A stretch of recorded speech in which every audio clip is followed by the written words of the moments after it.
ஆடி வெள்ளியிலே தாயின் சந்நிதியில் பொங்க வச்சு பாருங்கம்மா. ஆடி வெள்ளியிலே தாயின் சந்நிதியில் பொங்க வச்சு பாருங்கம்மா. அம்மா பூங்கரகம் தூக்கி வந்து வேப்பிலையில் ஆடை கட்டி முளப்பாரி ஏந்துங்கம்மா. வந்து தாயவள பாருங்கம்மா, அவ வேர்காட்டு மாரியம்மா.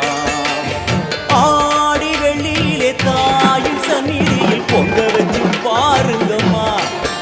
அம்மா பொங்க வச்சு பாருங்கம்மா.